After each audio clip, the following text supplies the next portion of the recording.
Good morning, everybody. Welcome to today's Torah study. We're learning about when things don't work out the way they should.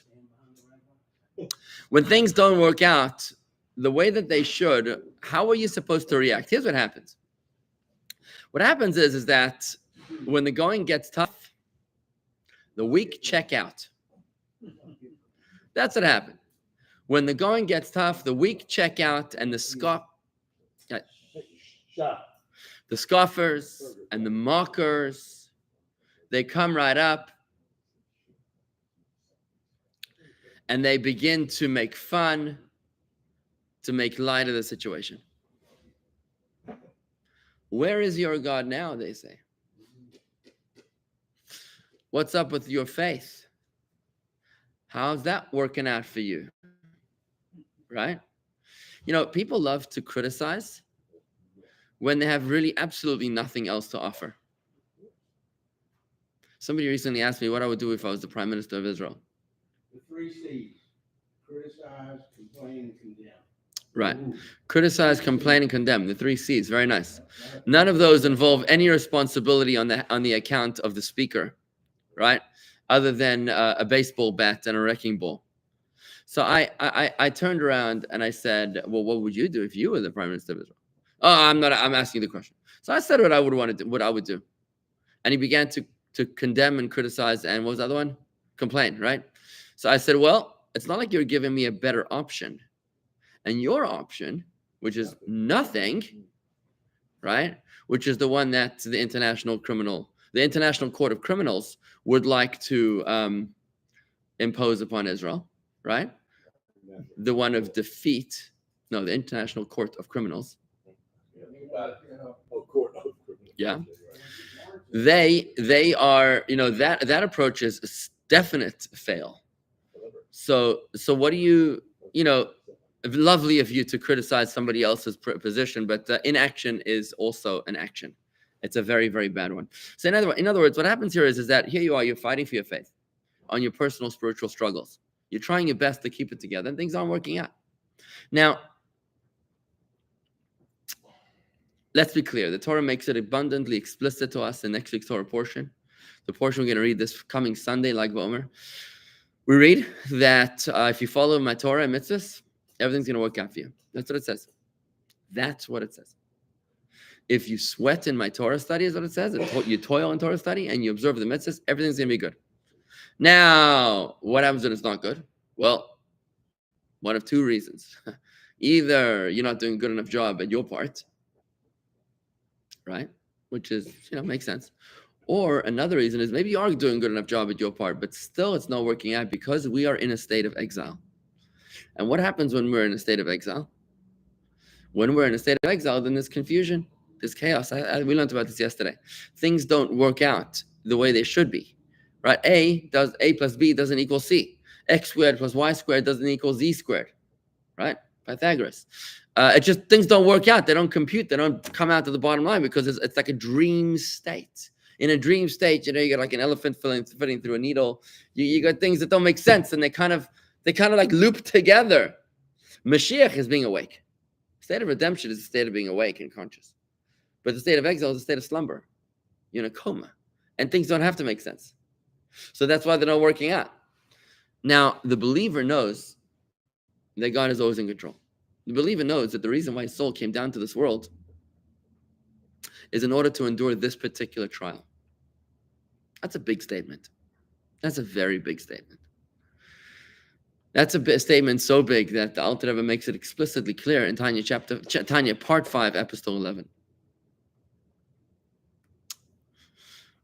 Potentially one of my most favorite parts of Tanya. Part 5, episode 11. Where there the Alter Rebbe says that the bad things that happen to us are just a test. A test to test your faith. That's why God does it to us in a state of exile. In a state of redemption, there's no tests. There's no need to achieve, overcome. Cause leads to effect. But in a state of exile, you're set up for a test to see how you will react. If you're going to throw your faith out the window, or if you're going to double down on your faith, that's deep. The believer holds on strong. with every fiber of his being, though the hurricane is threatening to blow him away, he's clutching on to everything he's got with his faith. And he says, God, I know that you're there. I know that you're testing me. Though I walk through the valley of the shadow of death, I fear no evil, for you are with me. These are the words of Psalms 23. You should read Psalms whenever you're going through trouble. Even if you're not going through trouble, you should read the words of Psalms. So what we just did, friends, is that we just climbed up to 30,000 feet. And we saw an overview of reality. How things should be in a state of redemption. How things are in a state of exile. Why they are that way in a state of exile? Because God is testing us. Now, the scoffers, they're going to show up and say, well, you see? Illness, financial distress, other problems, right? World wars, God knows what else might be going on. That means that there's no God. Because the scoffers, the mockers, there's a word for these guys, jesters, whatever, naysayers, they are into short-term results. That's it. They're very, very superficial. They don't see depth. They don't see beyond what meets the eye. And that's why they are very, very quick to criticize. So then you turn to them and say, oh, really? So what then are you proposing with a way to live your life? Oh, total anarchy, total chaos, just like randomness. That's a better way to live, right? That's a better way to live without any faith at all. So let's go your way. No faith, no God, survival of the fittest, right? And then you look at them, you're like, why do you have any morals anyways? For what value do you have morals? Why? If there is no God, then you should just do whatever it takes to win. You should cut throat in order to achieve, right? And that's a life riddled with anxiety and fear. So it's for this reason that our verse, the one we're learning about today, it's on page 327. This verse, my tears have been my food day and night, for my enemies say to me all day, where is your God? This verse, which is from Tehillim 42, is referring to difficult times where we face the mocking not only of our anti-Semitic enemies, but even the mocking of our fellow Jews, the non-believing heretic Jews, where they are the ones that make fun and they say, where's your God? Now, these timeless words were recited actually by some of the most mocking Jews of all time, some of the most famous scoffers of all time. These were the sons of Korah, who led the rebellion against Moses, first cousin of Moses. His sons, Asir, Elkanah, and Avi Asaph, were leading the charge, were part of the revolution, the rebellion, the mutiny against Moses, to belittle Moses and to say that Moses was not appointed by God, that Moses is a nepotist. Is that a word, a nepotist?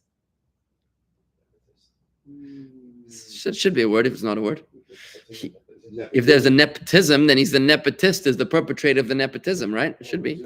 But who said that English makes any sense anyways? So the nepotist is the person that Moses was being accused of, right? So these guys were making fun. Oh, it is a word. Thank you. That's confirmed. So they were saying that Moses is a charlatan. Because he appointed his own brother as high priest and himself as king. But now what happens here is that when the punishment strikes the children, the camp of Korah, and they all get swallowed up in the earth, the sons of Korah themselves, these three sons, outwardly participate in the rebellion, but inwardly they experienced a little twitch of teshuvah, like a little pang of guilt. Just maybe we're wrong. And that twitch of teshuvah was enough to save them. So just like they outwardly joined the rebellion, therefore outwardly they were punished. They were sucked up into the sinkhole. But just like inwardly they repented, therefore secretly they were saved. They were caught on a ledge and they were eventually let go. But there they prophesied. They wrote down the 11 Psalms that are included in Psalms of David, which were authored by the sons of Korah. And that's where these verses come from, where they're effectively confessing their guilt and they're saying, we were those scoffers. But the lesson that we're going to learn in this discourse is a very beautiful lesson. Here's what we're going to learn. We're going to learn that really what their problem is that the people that are suffering are crying about the wrong reasons.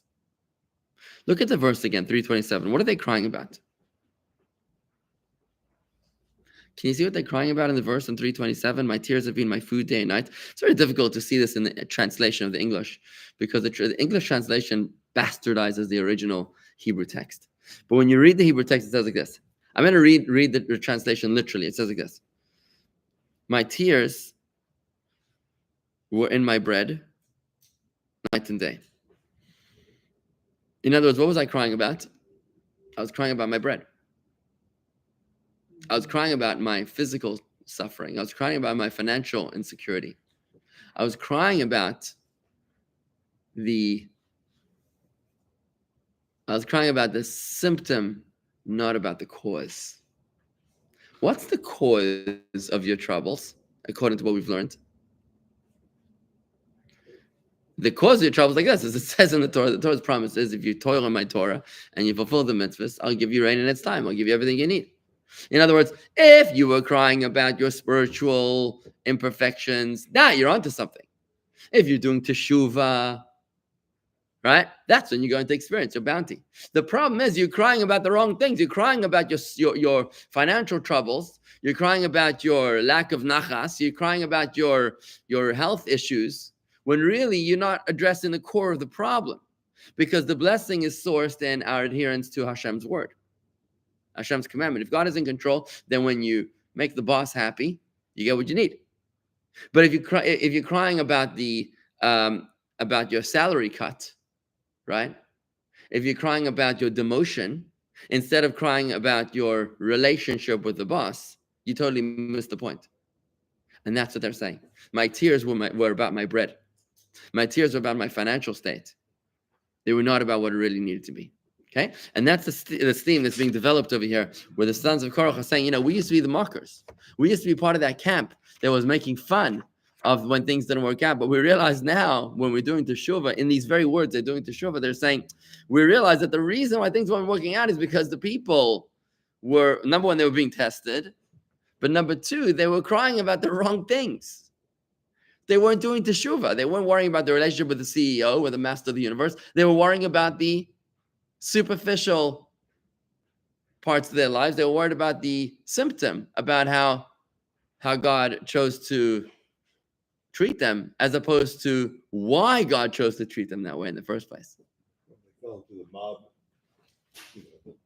scene, everyone going against Moses. Yeah. They're sucked up into the mob mentality, right? So let's take a look at this idea here in the original text. We're going to be on page, let's see where to start.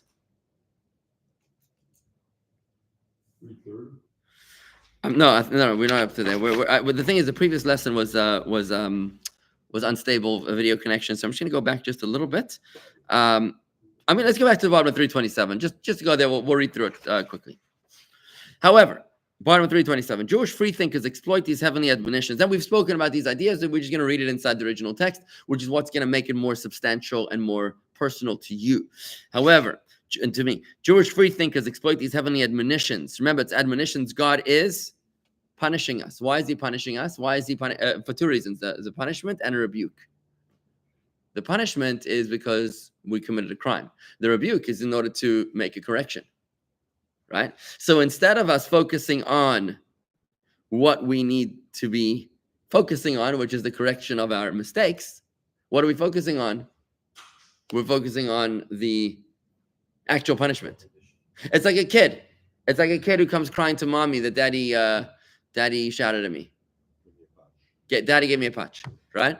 So instead of crying about why daddy gave you a patch, how about you discuss with mommy why daddy gave you a patch, and maybe then you won't need to get a patch again, right?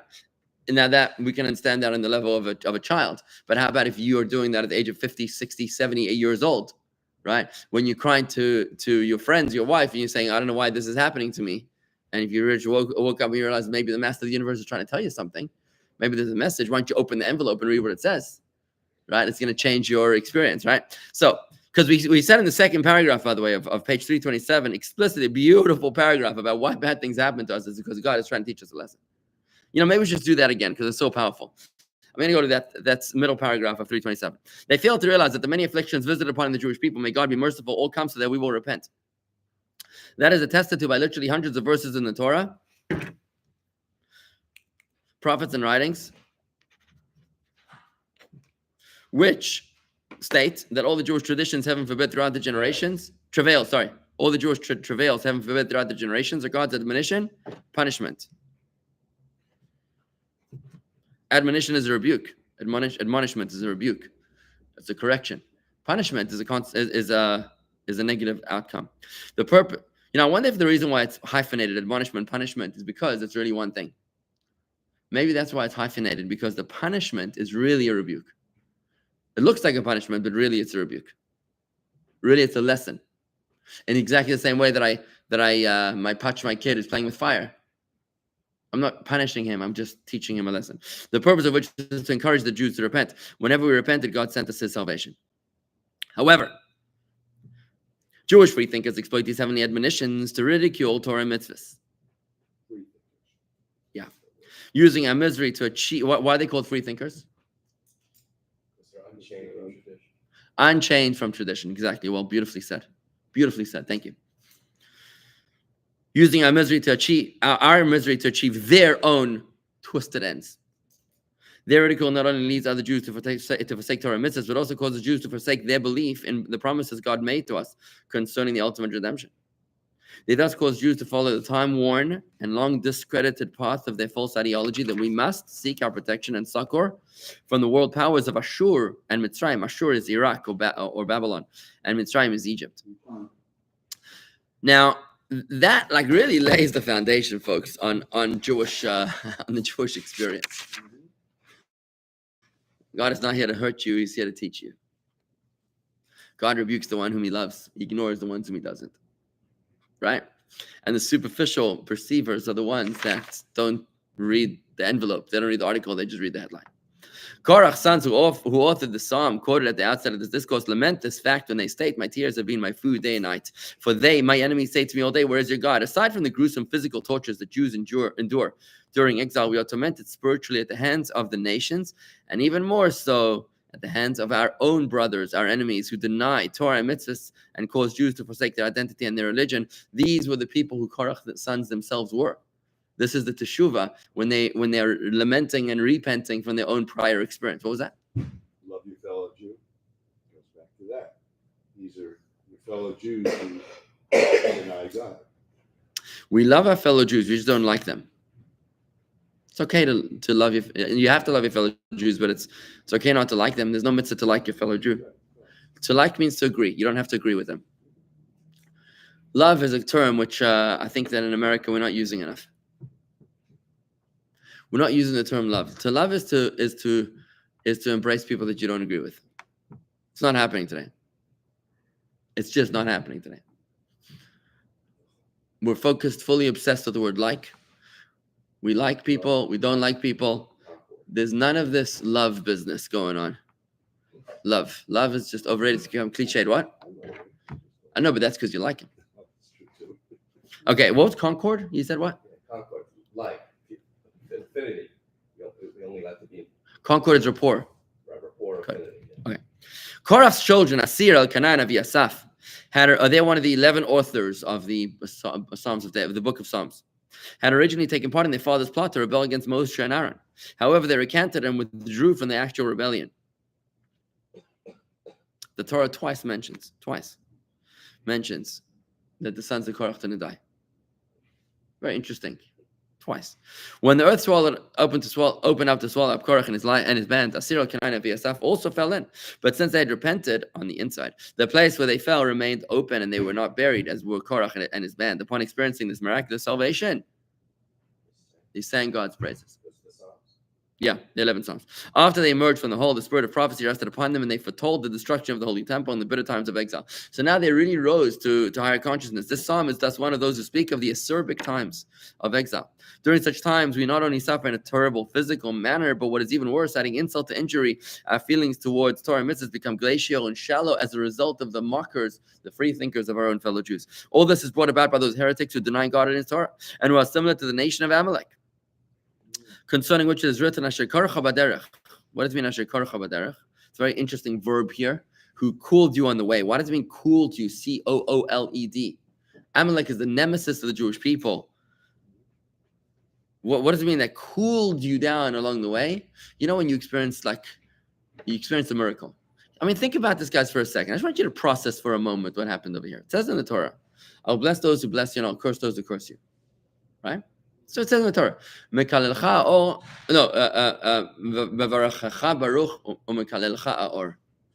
those that will bless you, I'll bless, and those who will curse you will be cursed, right? Now, I just want you to think for a moment of all the leaders of the countries of the world that had to die in a helicopter accident. Which ones were the ones that died? I mean, just think about this. Just think about that for a moment. The ones that within the past 30 days swore to destroy the land of Israel again, right? You could say, wow, tonight of a dinner. You could say, wow, that's amazing. With your atheist neighbor, you could say, isn't that a miracle? And you're like, oh, fired up, you're passionate. And you're like, by the way, what about the way that they fired those missiles in Israel and no one entered into Israeli airspace? Isn't that a miracle? And they look at you like, They need help, this one's help. And then when they respond, they cool you off. They just like suck the whole life out of you. It's like coming in with a fire extinguisher and they just make a mess of everything and they make you feel like a total idiot. And they offer nothing. And it was bad technology on the helicopter. Okay, it was a foggy day. Okay. And anyways, the United States came to Israel's aid, and they're like, "You're crazy." I'm sorry. What were you saying? And when they say, yeah, but last week you had 5 Israeli soldiers killed by their own fellow soldiers. So what's the problem? What's so? Where was God then? You pick and choose. Oh, when the Iranian helicopter goes down, that's a miracle. Why wasn't there a miracle to save those 5 soldiers in the building? Next case. Thank you. Yes, you're on.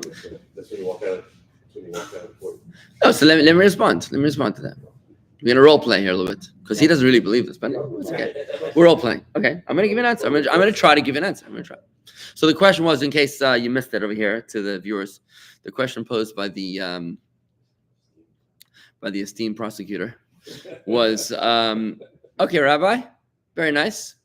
You think that there was a miracle with the downing of the helicopter?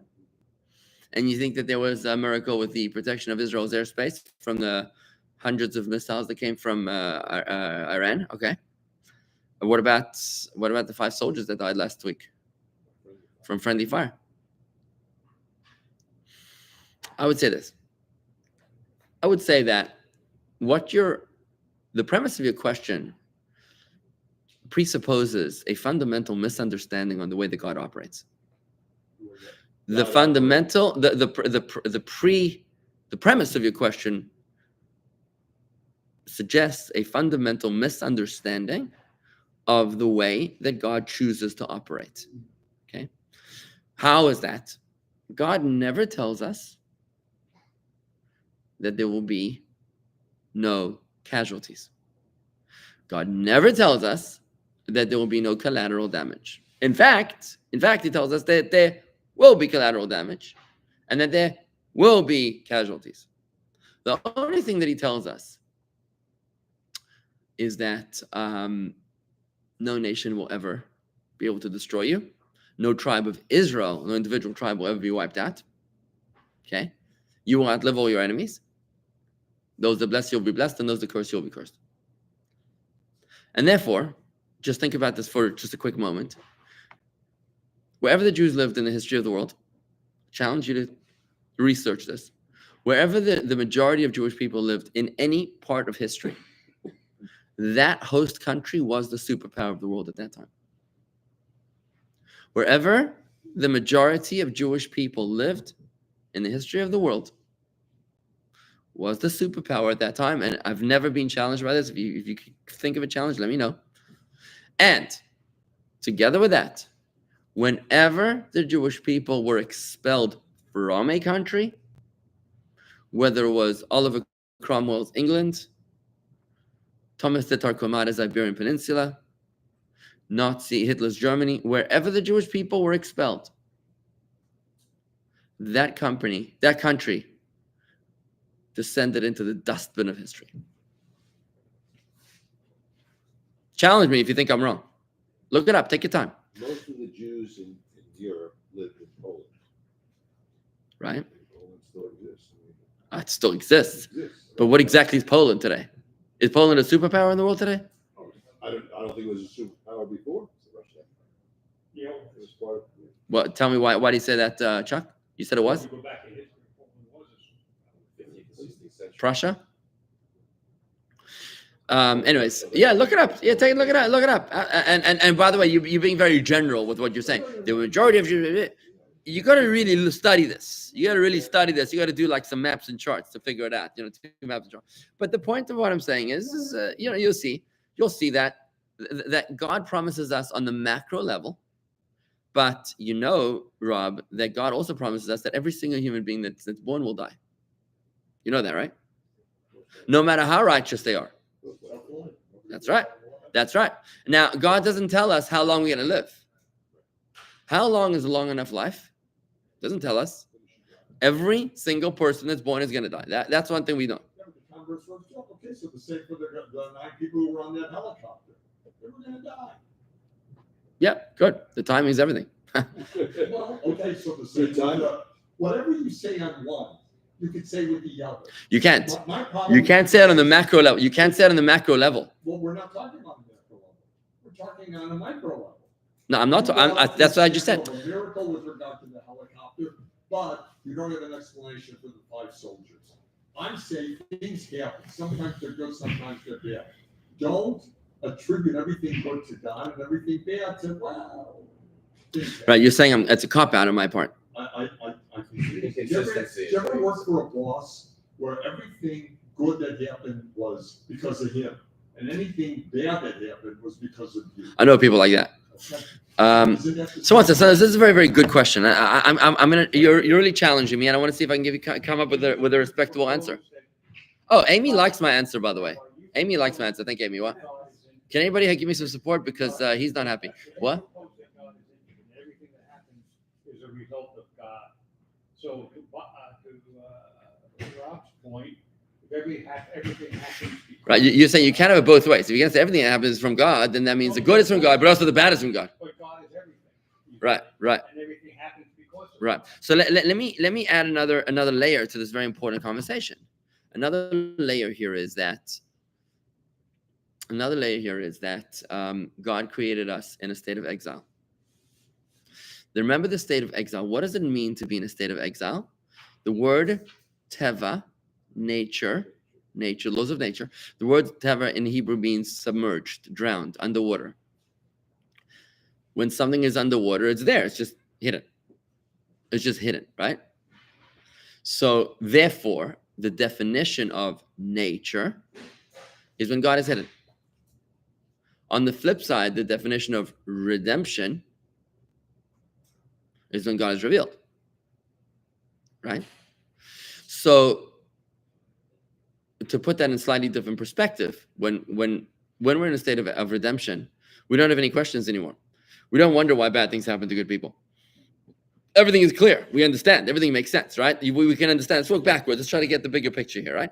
So in a state of redemption, everything makes sense. We understand. The good prosper, the wicked suffer. Everything's good, right? But in a state of exile, that's when we're filled with questions, right? So we are filled with questions. I think, therefore, based on that premise, that when things don't work out in a state of exile, it's because we're in a state of exile. But when every once in a while we see something which seems unmistakably some divine intervention, I feel it's awesome. Because remember, what your question, Rob, suggests is that it's got to be even Steven, right? If you're going to take the credit for downing the helicopter and you're going to take the credit for downing those missiles from Iran, then you're going to have to take responsibility for the bad things that happen too. So I'm going to say like this. I'm going to quote the genius of the United Nations spokesperson who said that it's the fog of war. So our numbers are not accurate. We don't take responsibility for our numbers of how many people were actually killed in Gaza. We're just sort of guessing, he said. Right? We think. Whatever Hamas says. Yeah, whatever. Hamas health ministry. Right? So I would say that we're living in the fog of exile, where you can't see much. But every once in a while, you get this ray of light where you say, oh, that's a miracle. Can you accept that, Rob? Is that something you can accept or not? I think your explanation before better, that God is more concerned on the macro level. He's not managing the minor details. He's the general. He decides the game plan. Who does? God. God, yeah, okay. He's the general. Okay. He determines the game, the macro game plan. Yeah, the war plan. He's not necessarily involved with the soldier in the platoon on a battlefield. He's more. I have to fundamentally disagree with you. By the way, Dan, what are you talking about when you say I like my answer, lol? Are you quoting me? Or are you quoting something you said? I'm not sure what you're referring to, Dan. Please clarify. So I have to fundamentally disagree with what you're just saying. Because you're saying it's easier to say that God is the general manager, but he's not on the individual aisles in the store. Otherwise, you cannot. But I want you to know. The Iranian helicopter with the 5 Israeli soldiers. She's saying Iranian helicopter might be more the general manager department. That's the macro. No, they're both micro. Then you reconcile by simply saying God is imperfect. No, you can't say God is imperfect. You can't say. You can't say. You can't say God is imperfect because then God is pathetic. And if God is weak. Why is somebody pathetic because they're not? It's not somebody. It's Hashem. not somebody. It's not somebody. The very fact that you said that God is somebody, you already put your foot in your mouth. It's the master of the universe. Because God is not somebody. God is almighty.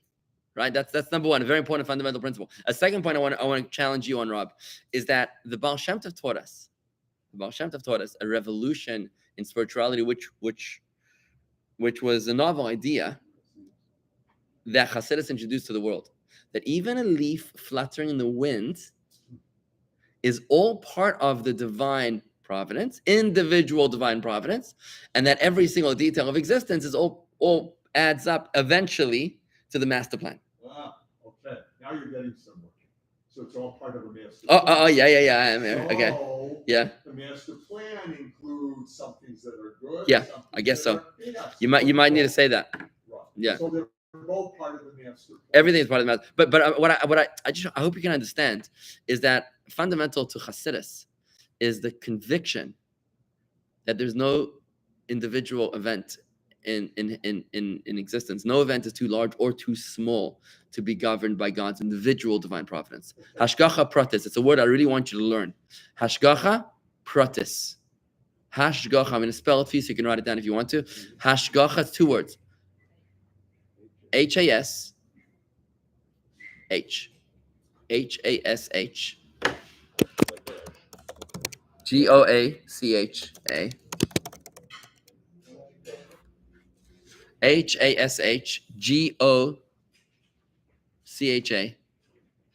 Hashgocha.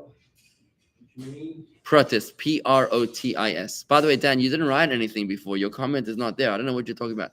Maybe it was deleted. I didn't see your comment, Dan. So Hashgacha Pratis, which I wrote over here, means individual providence.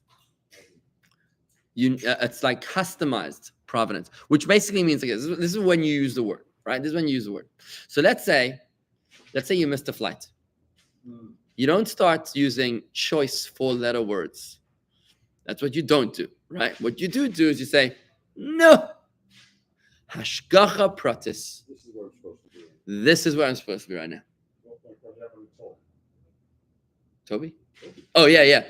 He was supposed to get on a flight, then he was kicked off the flight for some reason, or he was bumped off the flight, and the plane crashed. Yeah, one of our members. Yeah, exactly. Right. But that's where he was lucky enough to find out why. But in many cases of our lives, in mostly overwhelming cases of our lives, we don't know why. And we have to resort to faith to say, no, That's hashgacha pratis. Yeah, we just said that 10 seconds ago. Yeah.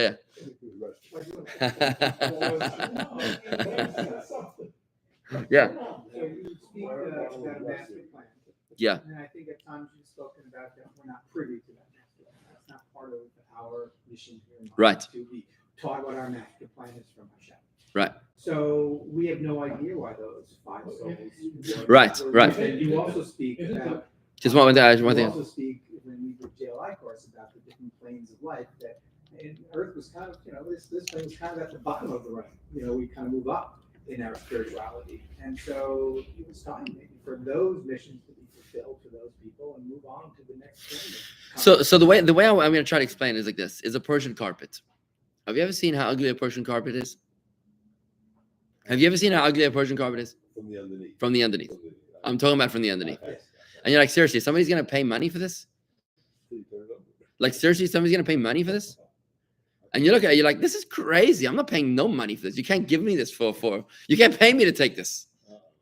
Then someone says, one second. Why don't you come around this side? Oh, now it's gorgeous, right? You look at a website, and you look at the website, and you're like, this is crazy. It's just a bunch of gibberish. You look, it's gibberish. There's not even words. There's not even like punctuation. It's just randomness. It looks like a monkey got lost on a keyboard and wrote this thing, right? HTML, it's crazy, right? But then somebody pushes a button that translates HTML to graphic. Oh my God, it's a video. It's so beautiful. It's $1 billion film. Wow, right? So what we're seeing is the back office, right? We're seeing the back office. We just see the random structure. We're like, oh, 5 soldiers died. We see this, that, and the other. We're like, what's going on here? And we're not given access. Mashiach is when they take you up front. In the case of redemption, they take you up front. You're like, okay, now we're going to show the movie from the beginning. You ready? Like, oh, now I get it. Shkoyach. What? We're not there yet. But when you're backstage, you got to be extremely careful. You got to be mindful and say, one second, I have to remember that I don't understand the bigger picture yet, right?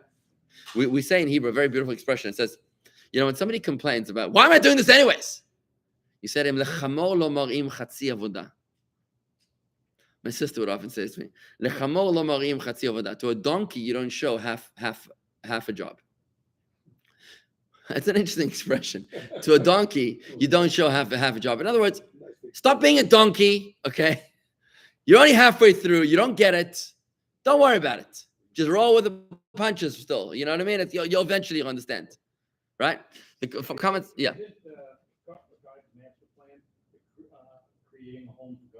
Yes, that is the master plan to allow us to do that. I would think so. I would think that's the master plan, but there's different levels to get there. Everything else that happens is in relation to achieving that master. Yeah, and we're about to learn, by the way, we don't have time for it today. We don't have time for it today, but we're about to learn. Chuck, I want you to hear this. We're about to learn in the next text, which we don't have time for today, but how in the very opening word of the Torah, God lays out the master plan in explicitly, he puts out his mission statement. The purpose of creation is for the Jewish people and for the study of Torah. That's the first word of the Torah. Mission statement of existence for the Jewish people and for Torah. Bam. Right?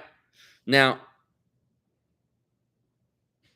when things don't work out, it's all part of a plan. Probably what we're about to learn is because we need a wake-up call. We need a wake-up call. So instead of being superficial klippa and saying, well, it's not working out, I guess there is no God, right? It's like being married, right? It's like being married. And the first time that your wife criticizes you, you're like, I knew you were evil. I'm out of here. Like, chill out, man. Relax. That's exactly what it's like. Maybe she's trying to tell you something. Maybe you're standing on her toe, and if you get off, she'll stop screaming. Do you know what I mean? Oh, right. I didn't think of that. You know what I mean? So this is like, chill out in your faith, relax, see the bigger picture. This is what the sons of Korah are telling us. Don't get stuck on the bread. Don't start. You're crying about the wrong things. You're complaining about the wrong things. If you were to cry about the right things, if you remember the reason why God gives us punishment, and if you remember the reason that God promises prosperity, and you calculate why things might not be working out for you, you might do a little soul searching and come to the core of the problem. I just want to say quickly the comments. I don't ignore people online here. So Dan, I just want you to know whatever you wrote before did not populate. Okay, it's not here. I think that's the answer. No, I think the answer is what Dan is saying. I think he's saying, look, he says he already said the answer. We just can't see it. That's what Dan is trying to tell us. There's poetry here. There's poetry in Dan's words. He's trying to tell us the answer is right under your nose. It's right here on the screen. We just can't find it. Right? No, Dan, it didn't come through. I think that's the answer. All right. Anyways, Garrett is saying maybe hidden good. We often don't know why God did or didn't do something. Revealed good is easier for us to understand. Exactly. This is Tanya Epistle 11, where he says, look, he's saying, just remember that Ein Ra Yored Melamayla. There's no such thing as evil descending from above. There is no such thing as evil. If you see evil, you need to go to the optometrist and get another eye test. This is deep, guys. This is deep stuff. I remember having this conversation with Velvel Laser and Chaim Yitzchak Akayan over here 5 years ago, and the guy wanted to attack me when he heard this. The two of you, both of you, you were so mad about this at the beginning of COVID. Remember when we were talking about this idea that no evil descends from above? The fact that you're like calm right now is good. A little agape, yeah, true. But okay. Amy says, Amy, remind me where you're from. I can't remember. Remind me. Is this Hashgacha Pratis in Tanya? If yes, where do we find it? Where do we find Hashgacha Pratis? Oh, Hashgacha Pratis. Everywhere in Tanya. Let me think. If I had to find the source in Tanya for Hashgacha Pratis, everywhere. Let me just think of one original source. I'm just scanning.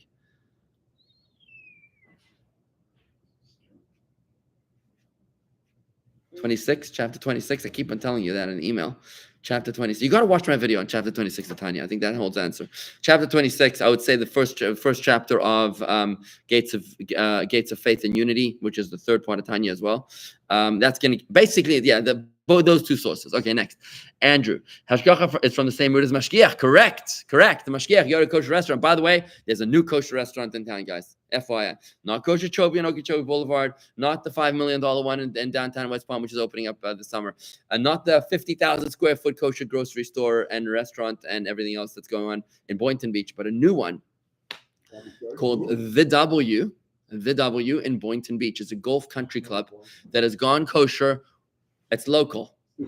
It's got seating for 700. Okay, and I'd love to do lunch or dinner. I'd love to do lunch or dinner with you. So anyway, so why am I telling you about the W? Why am I telling you about that? Oh, because a kosher restaurant has to have a mashgiach. A mashgiach is a supervisor, somebody that's watching. The mashgiach is the guy that's watching the food, making sure there's no hanky-panky. Same exact word, says Andy, is hashgacha pratit, the individual, customized, unique divine providence. You know when you were playing tennis, when we were playing tennis as kids, and we had an argument, the ball was in the line, the ball was at the line.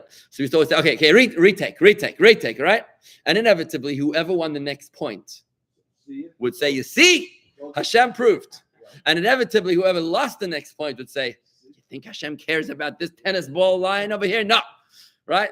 I won the previous point, but I'm going to give it to you anyways because of the agreement that we just made. That debate is essentially about whether God cares about the unique details of existence or not. Right? And the second guy was wrong, and the first guy is right. Yeah, Hashem did prove. I think the next question about the master plan, in executing the master plan. Yeah. No matter what it is, there's always casualties. Take a drug company who has a master plan to create a drug to cure disease. Along the way, you're going to have casualties that die. Right. In the name of research, people who are involved in trials who may die until that drug gets. Yeah, but God is not a pharmaceutical company that needs to do testing. Just bear that in mind. And I just want to wrap it up because I'm running late, guys. Yeah. There are casualties along the way. When you're human, there's casualties. But when you're God Almighty, and God Almighty, listen, I want to tell you something. If in King David's wars, no soldiers died. Okay. There was a wicked king of Israel. His name was King Achav. King Achav lasted for 22 years, and I believe he also had no soldiers of his that died in battle, which is incredible. It's like incredible, no casualties, right? And the reason is because he studied, as wicked as he was, he would study Torah diligently, assiduously, And because of the 22 letters of the Hebrew alphabet that he cherished in the Torah, that's why he had 22 years or maybe 26 years of leadership. Great Torah scholars of all time lost 24,000. Right, exactly. Because we are in a state of exile. You got to get used to this idea, which is why, Rob, we want Mashiach now. You got to learn to hate the exile. You have to learn. Rob, you got to learn to hate the exile. You got to say, we don't want this anymore. Abba, Father in heaven, get me out of here already.